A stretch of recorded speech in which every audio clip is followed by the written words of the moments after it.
booktube. A while ago, Matthew at Mayberry Book Club came up with an idea for a video that was risky. He was basically calling out another YouTuber, and without really knowing that YouTuber. I don't think we'd ever had a personal word in exchange in common at the time. It turns out he read his booktuber well. I love the rough and tumble of play. I love that. Of all things, I don't require someone to know me personally to do that. His video called me out by saying, has Steve read these books? He pulled some books off his shelf and said, Steve's read an enormous amount. Has he read these books? You can see at a glance how that could have gone wrong, but it didn't. Instead, it caught on. Everybody sensed the fun of it, and a lot of people jumped in and wanted to make similar videos. Has Steve read these books? And it was a great delight, not only for me in that I got some really passionate recommendations, but also for everybody else, because these were books usually drawn from the fringes of people's libraries, books that they don't ordinarily talk about or hold up at all. Now, admittedly, it's a fine line to walk, because you want to pick 8 books, and you want the books to be widely enough known so that I have a chance of having read them, but also less widely known enough so there's a chance I haven't read them. You also want to avoid a-hole picks. You want to avoid picking a book that is so obscure that you've picked specifically because you know I haven't read it, and that no one has read it, or effectively no one has read it. You want to avoid those, and most people have done a wonderful job of avoiding those. Instead, this has just been endlessly interesting. And a whole bunch of people took part in that first season. And we had some winners and some losers, and then the whole fad died away, as fads do. And then recently, Daniel at Guilty Feet revived Has Steve Read It for season 2. And a whole bunch of people, plenty of whom didn't have booktube channels when the original season aired, so to speak, made their own episodes. And Jim, at Jim's Books, Reading, and Stuff, has made a playlist. I keep forgetting to add the link to that playlist, but it's invaluable. If you want to watch the whole of season 2. Instead, I've been going through the laborious process of finding and linking each individual video, and I've been doing a hash of that too. So I'll try and leave accurate links down below. But as season 2 picked up steam, I was not only interested in all the new people who didn't have channels originally making these videos, I was also wondering, with a small amount of fear and trepidation, what would happen when the veterans of season 1 started returning. And some of them have. Matthew at Mayberry Book Club, for instance, did a reprise for season 2. Hannah at Hannah's Books, who was the longtime Sovereign of the Universe in season 1, did a video enlisting her son, and is currently our second season Sovereign of the Universe as a result of that video.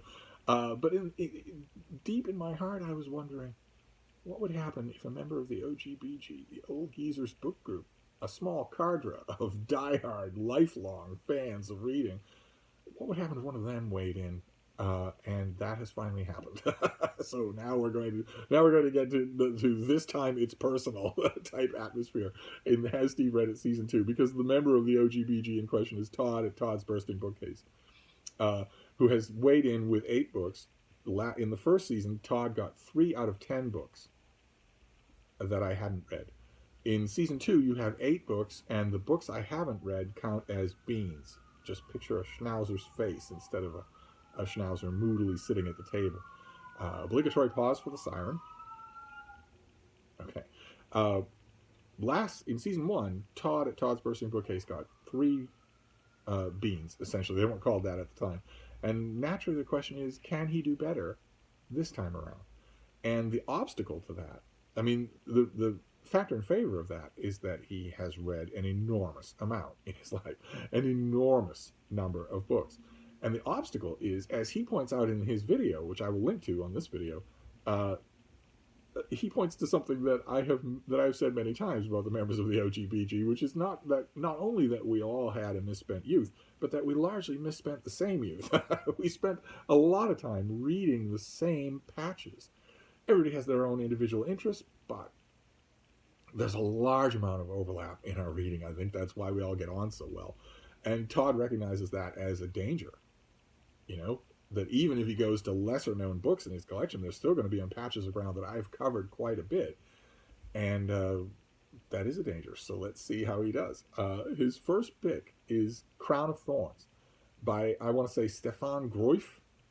I'm not sure how to pronounce his name, but this is a story about King Boris of Bulgaria during World War II. Uh, uh, Interesting, oddly charismatic figure in the World War II story. And it's a yes. It's a little bit off the beaten track as a story goes, but it shares something in common with another book on Todd's list, which is that it's a story of unmixed heroism during World War II. We think of World War II as a very, Manichaean conflict between the forces of good and the forces of evil, but there's plenty of mixture on both sides a lot of the time. I think it's a great subject. I think it's the single greatest subject to read about, fiction or nonfiction, anywhere. World War II is the most epic conflict that mankind, a species given to conflict, has ever engaged in. And there have been an endless number of books, but this is by far the best book on King Boris, who... The problem with small countries, with small, barely militarized countries faced with Hitler's Wehrmacht, well, you can imagine what the problems were. And it was a crucible for quislings who bent the knee and yielded, either to save their own skin, to save their priceless cultural artifacts, as the French eventually did, or who didn't bend the knee and said, it doesn't matter if we're small, it doesn't matter if we're weak, we will not yield, you are obviously evil. It's a fascinating story, and this author, I don't remember if I'm thinking Crown of Thorns is translated into English. I read the exact edition that Todd held up, and I don't think this book was originally written in English. But as a side story, a side biography of World War II, I strongly recommend it. And then the next one is His Majesty O'Keefe by Lawrence Klingman. Todd held it up, and he talked about it. Interesting, as always, to hear him talk about the odd books in his collection. And I was just about to say yes, and then reality shifted, and suddenly it was a book that I had not read, and I think if you watch his video, you will see the reason why reality shifted against me at that moment.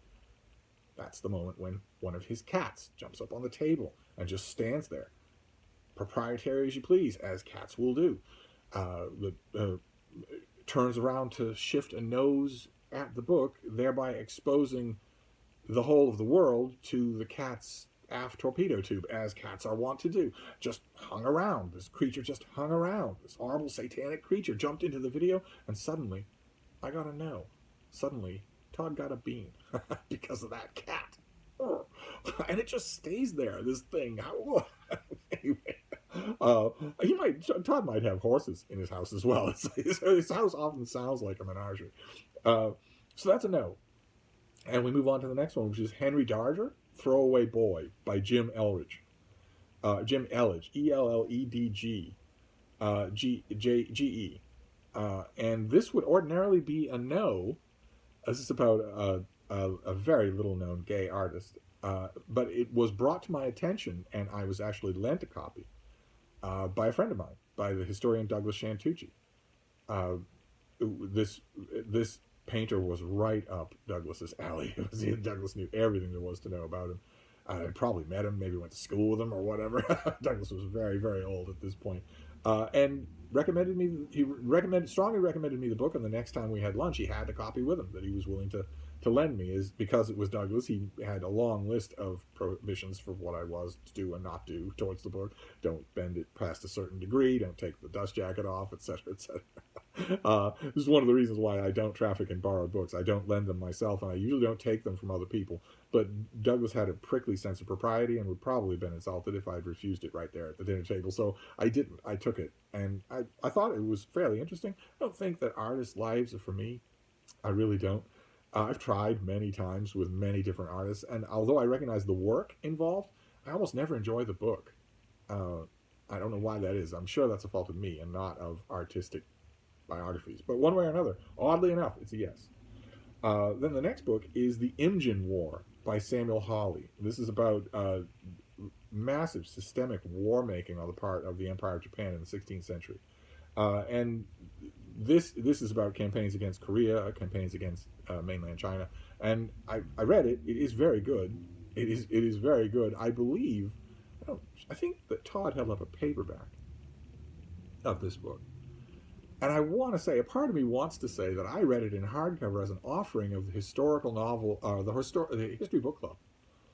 The History Book Club, I'm pretty sure, still exists, but once upon a time, boy oh boy, was it great. It had a fantastic editorial team, and the books they offered were really curated. There were lots of great remainders that didn't exist anywhere else. There were lots of stuff they had privately commissioned for them, and also their mainstream selections were, you could tell that there were historians on the board making the picks, because it wasn't all big mainstream stuff. I could swear that I read this book as my monthly pick from them. I suppose I could dig around in my book journal and find out if that's true, but one way or another I read it, and it's actually quite good. The Wars of Japan make interesting reading anyway, but this is quite a good volume. So that's a yes. Then we move on to a book called Ibn Saud by Barbara Bray and Michael Darlow, a biography of the infamous Ibn Saud, and it's a no. I've read quite a bit about this character in other people's books, in broader surveys of the House of Saud, but I've never read this biography. I wonder how interesting that would be. Probably very interesting. I wonder how many of these gems are in Todd's collection too. He's been talking in his videos about drastically decreasing the size of his library, but I bet it's still vast. But anyway, it's a no. So with that, the cat-inspired no and this one, Todd is now up to 2 beans. So let's see. The tension is on now. The next one is Norton the First, Emperor of the United States by William Drury.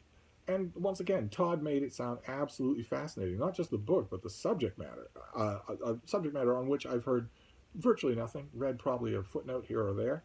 So this is a no. I haven't read this book. Never even come across it, I don't think. Most of these I haven't come across.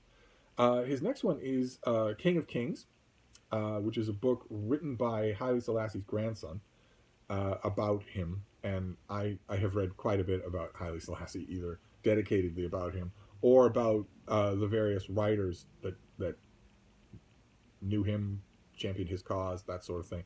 And I have read this book. This is, I believe, another work that's translated.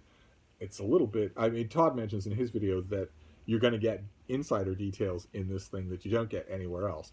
And I agree with that, but I don't trust those insider details implicitly. Just like the book that a relative of Idi Amin wrote about him, I don't trust a lot of the details there either, even though the people were right there at the scene and maybe on one reading don't have any reason to lie. I wouldn't trust a book that your relatives wrote about you. So let's just put it that way. And I also didn't enjoy it as a reading experience. If I were Todd and I were cleaning out my library, it would go on the discard pile. And then the final, but that's a yes. Anyway, King of Kings is a yes. And then the final book bookends the first book that Todd mentions. It's called, again, apologies for the pronunciation here on both the subject and the author. The subject is General Henri Guisan, Guisan. And the author is Will Gautschl, Gautschl. And this is another story about a figure, in this case not Bulgarian but Swiss, who just decided, no, yes, you Nazis are saying, capitulate or be destroyed, and you're saying it with a contemptuous sneer because there's no way for us to resist, and yet I will not capitulate. We will not capitulate. A remarkable figure, even more so than King Boris. A really, really remarkable for his behavior during World War II, in which so many true natures were laid bare. This is by far, it's the only book I've read on the subject, and it was fantastic. I thought it was absolutely fantastic. And once again, I almost want to say that I got it through the auspices of the History Book Club. I'm not sure about that. I didn't look up the publishers for any of these things, so I'm not sure if that's even possible. But one way or another, it's a yes, and it and Crown of Thorns are books, I'll list the books down below. They're books that, if you're interested in World War II, I would strongly recommend them. They are off the beaten path, but they remind you that World War II touched almost every corner of the country, or of the world, rather, and that in every place where it touched, it flushed out both the basest evil in men and women, and also doomed heroism, where people were faced with the most brutal choice. You either capitulate or you will die. What do you do in that moment? I think it's just utterly fascinating. But unfortunately, unfortunately for Todd, it's a yes. It's another strong recommendation for you, but it's a yes. And if you've been keeping your tally at home, you realize that Todd has entered the ring for season 2 and has neither better nor worse, nor worsened his tally. He is at 3 beans. So he has equaled his tally from last time. And I have to think that a part of him is probably thinking that was inevitable, that given how similar our reading tastes have been for the last 100 years, it would be pretty tough for him to get higher than that while also obeying the non-a-hole rule, while also not going specifically. I mean, I have books here that I'm 100% sure Todd hasn't read. I'm sure he has a multitude of books that he's 100% sure I haven't read. But those are the books you're supposed to avoid. You're supposed to go towards the ones that have a small chance, but still a legitimate chance. And that's going to be tough when you have a reading past like Todd or Jason or Mark or me. When you have a reading past like that, it's going to be awful tough to thread that line. So I'm not sure that Todd could have done much better than 3 and still be fair about it. But one way or another, 3 is not bad. It's not 4. He does not topple Hannah at all from the position as sovereign of the known universe, but it's a good showing, at least so far in season 2. It's a good showing. So I will list all these books below. I will, of course, links to Todd's channel in case you don't subscribe. And we will move on to another episode in season 2 of Has Steve Read It? Will someone beat this record? Will someone equal 4 beans? Wouldn't that be fascinating? We shall see. Plenty more episodes to go. Thank you, BookTube.